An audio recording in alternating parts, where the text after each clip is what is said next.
आज की घटना के चलते जहां जहां हमें लगा कि चूक है, कमियां है, ये सारे मुद्दा हमारे तरफ से उठाए गए। सबसे बड़े मुद्दा ये है कि सुरक्षा व्यवस्था में हमारी बड़ी चूक हुई, ये सुबह से हम कह रहे हैं। आश्चर्य की बात यह है कि जो व्यक्तियों ने कूदकर सदन के अंदर आ पहुंचे थे, उन दोनों शख्स को समय गुजरने का बाद भी विजिटर्स गैलरी में रहने की और बैठने की इजाजत किसने दी और कैसे उनको ये सुविधा मिली थी, ये मुद्दा भी हम लोग उठाए।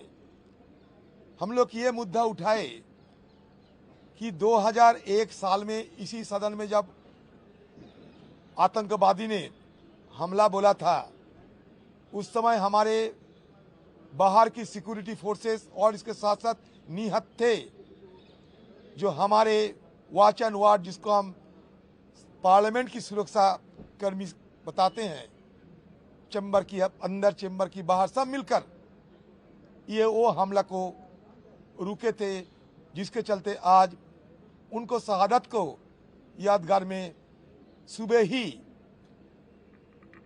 ये हमला की बरसी पालन करते हुए पुष्पार्पण किए थे। आज ही सुबह जहां प्रधानमंत्री से लेकर मैडम सोनिया गांधी सब उपस्थित थी। तीसरी बात यह है कि कई दिनों से ये चर्चा में आई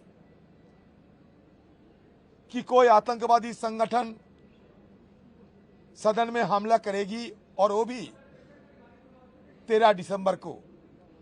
ये जानकारी भी सरकार के पास थे और सबको जानकारी में ये रही, क्योंकि मीडिया वालों ने बार बार ये सारे मुद्दा उठाए थे। फिर भी इस तरीके की चूक क्यों हुई, ये सबका सवाल है। हमारे पुराना सदन में जो जो व्यवस्था हमें मिलते थे, बाहर वालों की मिलते थे, मीडिया वालों को मिलते थे, विजिटर को मिलते थे, वो सारे व्यवस्था नए सदन में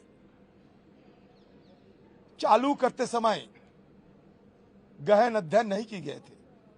नहीं तो एक ही दरवाजे से, मकर दरवाजे जिसको कहते हैं, एमपी, सारे विजिटर्स, सारे सुरक्षाकर्मी एक ही दरवाजे से गुजरते होते हुए सही ढंग से जांच पड़ताल में खामियां रही गई थी।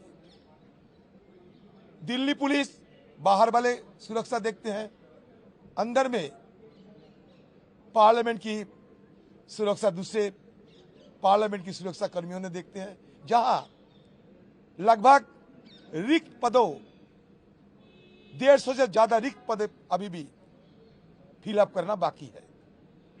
लेकिन ये जो वैकेंसीज है हमारे सुरक्षा कर्मियों की, इन लोगों की इतना तजुर्बा है कि विजिटर्स और ये बाहर वाले लोग अगर कोई नापाक मंसूबे के चलते आते तो पकड़ लेते, इनका तजुर्बे के चलते।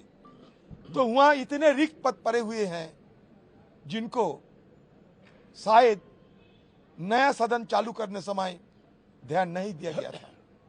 इसलिए ये सारे चूक के चलते, एक के बाद एक चूक के चलते ये घटना घटी।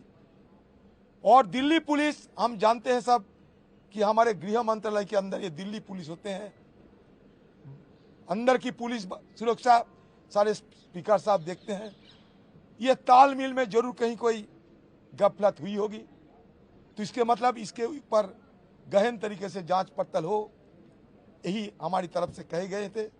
और कुछ सुझाव भी हमारी तरफ से दिए गए थे। स्पीकर साहब ने कहा कि हम उच्च स्तरीय जांच कराएंगे और देखते हैं क्या होने वाला है। कोई तरह हर एक किसी के पाबंदी आ सकते हैं। इस विषय पे भी हम लोग स्पीकर साहब के ध्यान आकर्षण किए हैं। हम लोग ये भी कहे कि मीडिया वालों के साथ हमारा जो संपर्क, ये संपर्क में कोई पाबंदी ना होने से बेहतर होगी, क्योंकि मीडिया वालों को और हमसे मीडिया वाले दोनों की, हमारे साथ दोनों की जो संपर्क है, ये जो एमिटी है, इसको बरकरार रखना चाहिए।